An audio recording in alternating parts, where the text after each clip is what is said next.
ಎಲ್ಲರಿಗೂ ನಮಸ್ಕಾರ. ಈ ದಿನ ಮುಖ್ಯವಾಗಿ ನಾವು ಭೀಮನ ಅಮಾವಾಸ್ಯೆ ಬಗ್ಗೆ ಮಾತನಾಡಬೇಕಂತ ಇದ್ದೀನಿ. ಭೀಮನ ಅಮಾವಾಸ್ಯೆ ಬಗ್ಗೆ ಹೇಳೋದಿತ್ತು ಅಂದರೆ ಆಷಾಢ ಮಾಸದ ಅಮಾವಾಸ್ಯೆಯಲ್ಲಿ ಭೀಮನ ಅಮಾವಾಸ್ಯೆ ಬರುತ್ತೆ. ಈ ಅಮಾವಾಸ್ಯೆಯ ಒಂದು ಪೂಜಾ ಅಥವಾ ವ್ರತದ ಪದ್ಧತಿ ಅಂದರೆ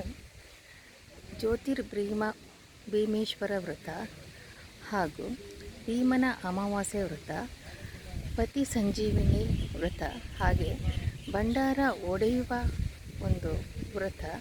ಈ ರೀತಿಯಾದಂತಹ ಹೆಸರಿನಿಂದ ಈ ಒಂದು ಅಮಾವಾಸ್ಯೆಯ ವ್ರತವನ್ನು ಕರೆಯಲಾಗುತ್ತೆ ಮತ್ತು ಹೇಳಲಾಗುತ್ತೆ.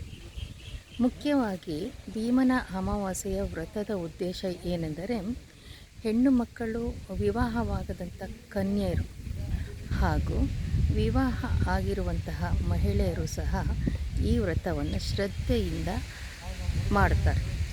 ಆ ದಿನವೆಲ್ಲ ಉಪವಾಸ ಇದ್ದು ಮಣ್ಣಿನಿಂದ ಶಿವಲಿಂಗವನ್ನು ಮಾಡಿ ಉಮಾಮಹೇಶ್ವರರನ್ನು ಅಲ್ಲಿ ಲಿಂಗದಲ್ಲಿ ಆರಾಧನೆಯನ್ನು ಮಾಡಿ ಪೂಜೆ ಮಾಡಿ ಕರಿ ಕಡುಬು ಅಂತ ಹೇಳ್ತಾರೆ, ಅದನ್ನು ನೈವೇದ್ಯ ಮಾಡುವುದರ ಮೂಲಕ ಈ ವ್ರತವನ್ನು ಆಚರಿಸಲಾಗುತ್ತೆ. ಸರಳವಾಗಿ ಇರುತ್ತದೆ ಈ ವ್ರತ.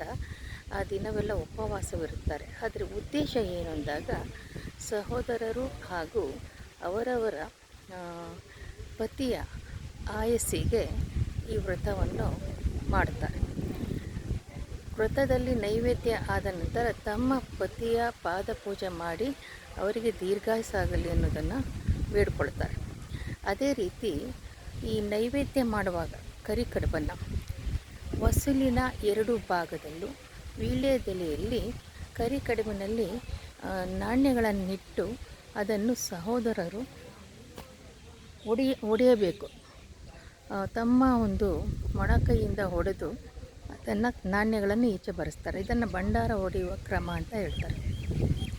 ಇವರು ನಾಣ್ಯ ಹೊಡೆಯುವಂಥ ಸಮಯದಲ್ಲಿ ಅವರ ಸಹೋದರಿಯರು ಅವರ ಬೆನ್ನಿನ ಮೇಲೆ ಹೊಡೆಯುವಂಥ ಒಂದು ಪದ್ಧತಿ ಇದಾಗಿದೆ. ಈ ಒಂದು ರೀತಿಯಿಂದ ನಾವು ಏನಂತ ಹೇಳ್ಬೋದು ಅಂತಂದರೆ ಭೀಮನ ಅಮಾವಾಸ್ಯೆಯ ಮುಖ್ಯ ಉದ್ದೇಶ ಸುಮಂಗಲಿಯರು ತಮ್ಮ ಸೌಭಾಗ್ಯವನ್ನು ವೃದ್ಧಿಸಿಕೊಳ್ಳುವುದಕ್ಕೆ ಹಾಗೆ ಕನ್ಯೆಯರು ಉತ್ತಮ ವರನನ್ನು ಪಡೆಯುವುದಕ್ಕೆ ಎನ್ನುವ ಅರ್ಥ. ಅದರ ಜೊತೆಗೆ ಸಹೋದರರಿಗೆ ಆಯುಸ್ಸು, ಆರೋಗ್ಯ, ಸಂಪನ್ನಗಳು ದೊರಕಲಿ ಎನ್ನುವಂತಹ ಉದ್ದೇಶ ಆಗಿರುತ್ತೆ. ಮುಖ್ಯವಾಗಿ ಈ ವ್ರತದ ಹಿನ್ನೆಲೆಯನ್ನು ಸ್ವತಃ ಪರಮೇಶ್ವರನೇ ಹೇಳಿರುತ್ತಾನೆ. ಈ ವ್ರತವನ್ನು ನಾವು ಆರಾಧನೆ ಮಾಡುವಾಗ ರುದ್ರ ಅಂಶದ ರೂಪದಲ್ಲಿ ಕೂಡ ಶಿವನನ್ನು ಪ್ರಾರ್ಥಿಸಲಾಗುತ್ತದೆ, ಉಮಾಮಹೇಶ್ವರರ ರೂಪದಲ್ಲಿ ಪ್ರಾರ್ಥಿಸಲಾಗುತ್ತದೆ ಎನ್ನುವುದು ಒಂದು ಅರ್ಥ ಕಂಡುಬರುತ್ತೆ. ಇದರ ಜೊತೆಗೆ ವ್ರತದ ಹಿನ್ನೆಲೆ ಏನಂತಂದರೆ ಹಿಂದೆ ವಜ್ರಬಾಹು ಎಂಬ ರಾಜ ತನ್ನ ಮಗ ಜಯಶೀಲನಿಗೆ ಮದುವೆ ಮಾಡಬೇಕೆನ್ನುವ ವಯಸ್ಸಿನಲ್ಲಿ ಆತ ಮೃತಪಟ್ಟಿರ್ತಾನೆ. ಆ ಮೃತಪಟ್ಟಂಥ ವ್ಯಕ್ತಿಗೆ ಹೇಗಾದರೂ ಮಾಡಿ ಪಿತೃಗಳ ಒಂದು ಆಶೀರ್ವಾದ ಸಿಗುವ ರೀತಿಯಲ್ಲಿ ಆಗಬೇಕಾದರೆ ವಿವಾಹವನ್ನು ಮಾಡಬೇಕು ಅಂತ ನಿರ್ಧಾರ ಮಾಡಿ ಯಾರಾದರೂ ತನ್ನ ಮಗನನ್ನು ಅಂದರೆ ಸತ್ತಿರುವಂಥ ಮಗನನ್ನು ವಿವಾಹ ಮಾಡಿಕೊಂಡರೆ ಕನ್ಯೆಯನ್ನು ಕೊಟ್ಟು ಅವರಿಗೆ ಅವರಿಗೆ ಕೇಳಿದಷ್ಟು ಸಂಪನ್ನ ಮತ್ತು ಸಂಪತ್ತು, ರಾಜ್ಯ ಎಲ್ಲವನ್ನು ಕೊಡೋದಾಗಿ ಅವನು ಹೇಳ್ತಾನೆ. ಒಬ್ಬ ಬಡ ಬ್ರಾಹ್ಮಣ ತನ್ನ ಮಗಳನ್ನು ಆ ಒಂದು ಶವಕ್ಕೆ, ರಾಜನ ಮಗನ ಶವಕ್ಕೆ ವಿವಾಹ ಮಾಡಿಕೊಡುತ್ತಾನೆ. ಇದರಿಂದ ಅವನಿಗೆ ಬೇಕಾದಂಥ ಎಲ್ಲವೂ ಸಿಕ್ಕಿ ಅವನ ಬಡತನ ಅನ್ನೋದು ನಿರ್ಮೂಲ ಆಗುತ್ತೆ. ಇದಾದ ನಂತರ ಸಂಸ್ಕಾರ ಮಾಡುವಂತಹ ಸಮಯದಲ್ಲಿ, ಅಗ್ನಿಸ್ಪರ್ಶ ಮಾಡುವಂಥ ಸಮಯದಲ್ಲಿ ಮಳೆಯು ಧಾರಾಕಾರವಾಗಿ ಸುರಿದು ಎಲ್ಲರೂ ಸಹ ಆ ಶವವನ್ನು ಮತ್ತು ರಾಜಕುಮಾರಿಯನ್ನು ಬಿಟ್ಟು ಹೊರಟು ಹೋಗ್ತಾರೆ.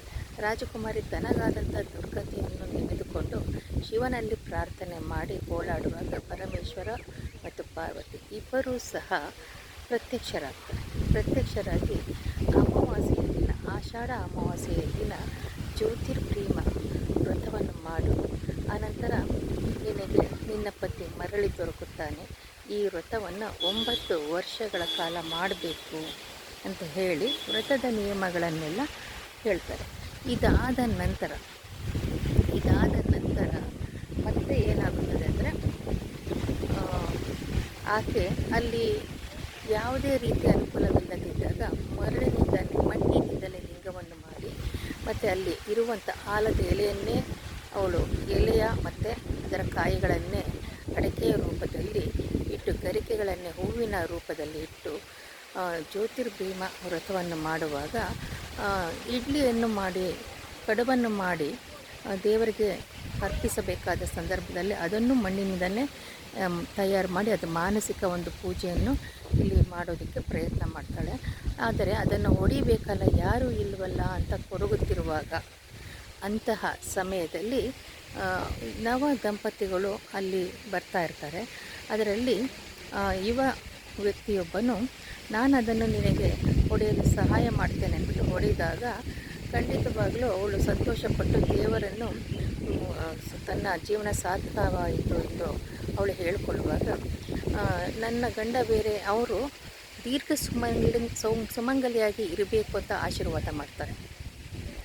ಅಂಥ ಸಂದರ್ಭದಲ್ಲಿ ನಾನು ಒಂಟಿಯಾಗಿದ್ದೀನಿ, ನನ್ನ ಪತಿ ಮರಣ ಹೊಂದಿದ್ದಾನೆ, ನನಗೆಲ್ಲಿಯ ದೀರ್ಘ ಸುಮಂಗಲಿ ಒಂದು ತನ ಇರುತ್ತದೆ ಎಂದು ಹೇಳುವಾಗ ಅವರು ನಿನ್ನ ಪತಿ ಮಲಗಿದ್ದಾನೆ ನೋಡು, ನಿದ್ರೆಯಲ್ಲಿ ಮಲಗಿರೋ ಥರ ಕಾಣ್ತಾ ಇದ್ದಾನೆ, ಆತನನ್ನು ಕರೆದರೆ ಖಂಡಿತವಾಗಲೂ ಕೂಡ ಎದ್ದೇಳ್ತಾನೆ ಅಂತ ಹೇಳಿ ಆಕೆ ಕರೆಯಲು ಪತಿಯನ್ನು ಎಚ್ಚರಿಸಲು ಹೋದಾಗ ಕಣ್ಣು ಉಜ್ಜಿಕೊಂಡು ಈಗ ತಾನೇ ನಿದ್ದೆಯಿಂದ ಎದ್ದಾಗೆ ಆತ ಎದ್ದು ಬಿಡ್ತಾನೆ. ತಿರುಗಿ ನೋಡುವಷ್ಟರೊಳಗೆ ಆ ಯುವ ದಂಪತಿಗಳು ಇರೋದಿಲ್ಲ. ಇದರ ಅರ್ಥ ಏನೆಂದರೆ ಪಾರ್ವತಿ ಪರಮೇಶ್ವರರೇ ಬಂದು ಇವಳ ವ್ರತಕ್ಕೆ ಮೆಚ್ಚಿ ಆತನನ್ನು ಬದುಕಿಸಿಕೊಟ್ಟಿದ್ದಕ್ಕೆ ಇಲ್ಲಿ ಪತಿ ಸಂಜೀವಿನಿ ವ್ರತ ಅಂತ ಹೆಸರು ಬಂದಿರುತ್ತೆ ಅಂತ ನಾವಿಲ್ಲಿ ಅಂದ್ಕೋಬೋದು. ಈ ಪುರಾಣದ ಹಿನ್ನೆಲೆಯಲ್ಲಿ ನಮಗೆ ಈ ಕಥೆಯ ಆಧಾರ ಅನ್ನೋದು ಈ ಭೀಮನ ಅಮಾವಾಸ್ಯೆಗೆ ಸಿಗುತ್ತದೆ. ಒಟ್ಟಿನಲ್ಲಿ ಭೀಮನ ಅಮಾವಾಸ್ಯೆ ವ್ರತವನ್ನು ಮಾಡುವ ಉದ್ದೇಶ ನಮಗೇನು, ಪಾರ್ವತಿ ಪರಮೇಶ್ವರ ಆಶೀರ್ವಾದ ಹಾಗೂ ಸೌಮಂಗಲಿತನ ಮತ್ತು ಒಳ್ಳೆಯ ವರನನ್ನು ಪಡೆಯುವುದು, ಸಹೋದರರಿಗೆ ಒಳ್ಳೆಯ ಆರೋಗ್ಯ ಮತ್ತು ಸಂಪತ್ತು ಅಭಿವೃದ್ಧಿ ಉಂಟು ಮಾಡುವ ಉದ್ದೇಶವೇ ಆಗಿರುತ್ತೆ, ಫಲವನ್ನು ಪಡೆಯುವ ಉದ್ದೇಶವೇ ಆಗಿರುತ್ತೆ. ಈ ಒಂದು ಅಮಾವಾಸ್ಯೆಯ ಸಮಯದಲ್ಲಿ ಶಿವ ಪಾರ್ವತಿಯರ ವಿವಾಹವಾಯಿತು ಎನ್ನುವುದನ್ನು ಕೂಡ ಇಲ್ಲಿ ಹೇಳಲಾಗಿದೆ. ಒಟ್ಟಿನಲ್ಲಿ ಈ ಅಮಾವಾಸ್ಯೆ ವ್ರತವು ಭೀಮನ ಅಮಾವಾಸ್ಯೆ ಅಥವಾ ಪತಿ ಸಂಜೀವಿನಿ ಈ ವ್ರತವು ಎಲ್ಲ ಹೆಣ್ಣು ಮಕ್ಕಳಿಗೂ ಹಾಗೂ ಅವರವರ ಪತಿಗೆ ದೀರ್ಘಾಯುಸ್ಸು ಮತ್ತು ಸಹೋದರರಿಗೆ ಆಯುಸ್ಸು ಆರೋಗ್ಯವನ್ನು ಕೊಟ್ಟು ಮತ್ತು ಒಳ್ಳೆಯ ವರ ಸಿಕ್ಕಿ ಕನ್ಯರಿಗೆ ವಿವಾಹವಾಗಲಿ ಎಂದು ಹಾರೈಸುತ್ತಾ ಎಲ್ಲರಿಗೂ ಭೀಮನ ಅಮಾವಾಸ್ಯೆಯ ಶುಭಾಶಯವನ್ನು ಹೇಳುತ್ತಾ ಈ ಒಂದು ವಿಡಿಯೋವನ್ನು ಮುಕ್ತಾಯ ಮಾಡುತ್ತೇನೆ. ಮುಂದಿನ ವಿಡಿಯೋದಲ್ಲಿ ನಾನು ನಿಮಗೆ ಹೊಸ ವಿಷಯದೊಂದಿಗೆ ಬರಲು ನಾನು ಪ್ರಯತ್ನ ಮಾಡ್ತೇನೆ. ಎಲ್ಲರಿಗೂ ಧನ್ಯವಾದಗಳು.